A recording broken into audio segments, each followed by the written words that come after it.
তো সামনে এসছে মহাশিবরাত্রি ব্রত, যেটি বাবা ভোলেনাথের অত্যন্ত প্রিয় একটি ব্রত। এই মহাশিবরাত্রি মহিমা আজকে প্রচার করব। একটি মানুষ গঙ্গা নদীতে 10,000 বছর দূরে স্নান করলে যে ফল প্রাপ্তি হয়, সেই মানুষ যদি একটি বেলবপত্র দিয়ে যদি মহাদেবের অভিষেক করে, মহাদেবের পুজো করে, তাহলে সেই সমান ফল পাওয়া যায়।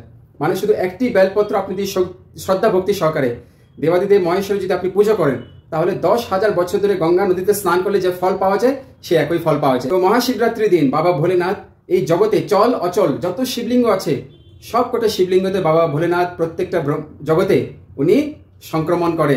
বুঝতে পারা গেল, তো শিবরাত্রির দিন মহাদেব প্রত্যেকটি শিবলিঙ্গেতে উনি বিরাজ করে, উনি সংক্রমণ করেন, যেটি চল হোক অচল শিবলিঙ্গ হোক। তো মহাদেবের বিশেষ আশীর্বাদ কৃপা লাভ করতে গেলে কি কি করতে হবে? মহাদেবের পঞ্চাশর মন্ত্র, যেটি হচ্ছে ওম নমঃ শিবায়, এটি আপনি জপ করবেন।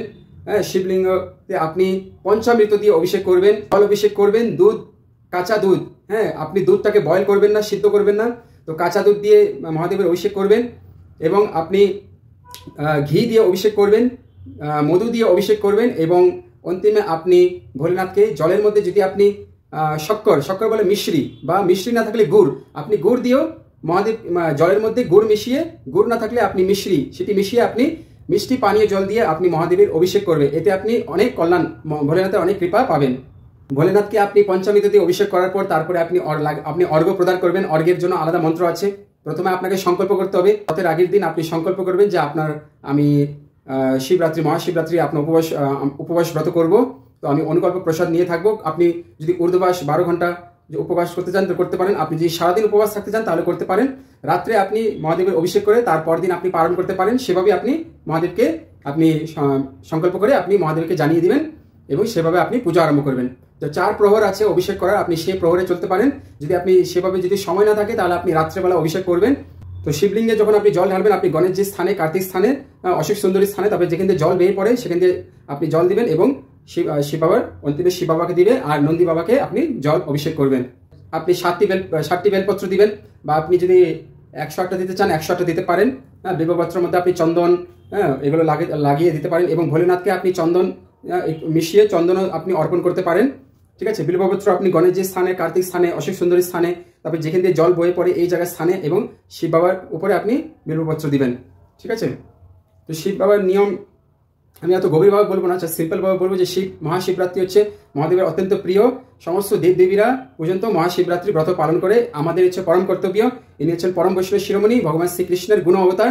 তো প্রত্যেক জীব এই জগতে সবাই শিব বাবার আরাধনা করে, বেশিরভাগ শিব সাধক বেশি।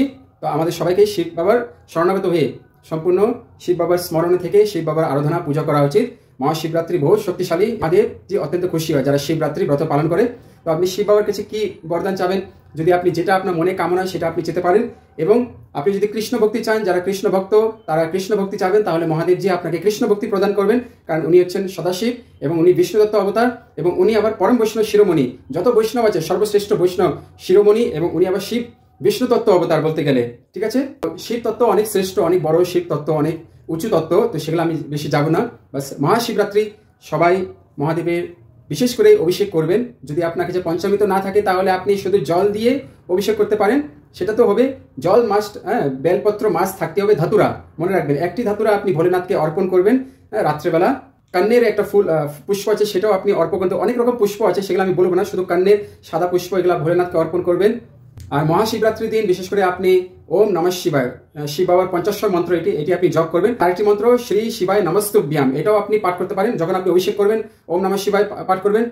শ্রী শিবায় নমস্তুভ্যাম এটাও আপনি পাঠ করতে পারেন। শ্রী শিবায় নমস্তুভ্যাম পাঠ করেও আপনি জল দান করতে পারেন। তারপরে আপনি শিব চালিসা পাঠ করবেন, শিব স্তুতি, শিব আরতি এগুলো আছে, এগুলো পাঠ করবেন। আর হনুমান চালিসা আপনি পাঠ করতে পারেন, কারণ শিবজি রুদ্র অবতার হচ্ছে হনুমানজি, আর শিবজির অষ্টতর শতনাম এটাও আপনি অবশ্যই পাঠ করবেন। শিবজিকে আপনি অর্ঘ্য প্রদান করার পর আপনি শিব বাবাকে ধূপ, দীপ, নৈবেদ্য এগুলো অর্পণ করবেন। এবং আপনি বস্ত্র দান করবেন। শিব বাবাকে যদি বস্ত্র দান করবেন, পুষ্প দান করবেন, পুষ্প আরতি যেটা বলতে পারি, পুষ্প অনেক রকম পুষ্প আছে, সেটা আপনি দান করবেন। আর অবশেষে আপনি কীর্তন করতে পারেন, মহাদেবের কীর্তন, শিব চালিসা সেগুলো পাঠ করা শেষ করার পর পুজো সমাপ্ত হওয়ার আপনি ভোলেনাথের কাছে ক্ষমা চাবেন। যদি আমাদের সেবা অপরাধ, অনেক রকম সেবা অপরাধ থাকে, সেবা অপরাধের জন্য ক্ষমা চেতে হয়।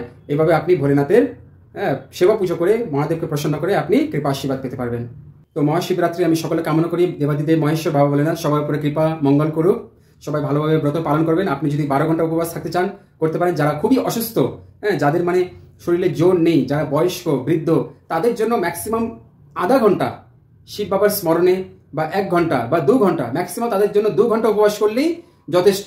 যদি 2 ঘন্টা না করতে পারে 1 ঘন্টা করতে পারবে, যদি 1 ঘন্টাও না করতে পারে আধা ঘন্টা সেই ব্রত অবশ্যই পালন করতে পারবে।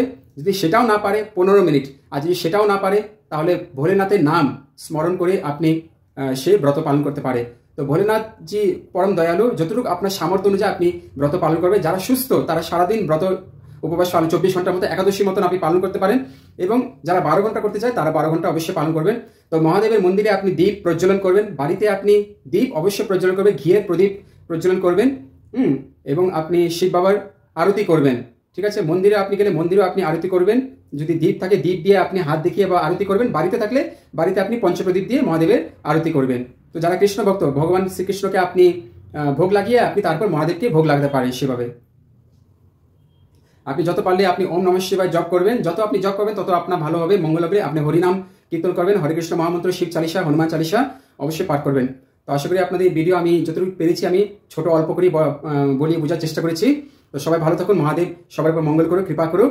মাতা পার্বতী ভোলেনাথের জয় জয় হোক। জয় শ্রী গৌরী শঙ্কর। হর হর মহাদেব। ওম নমঃ শিবায়। महाशिवरात्रि व्रत की जय। हरे कृष्णा। हर हर महादेव।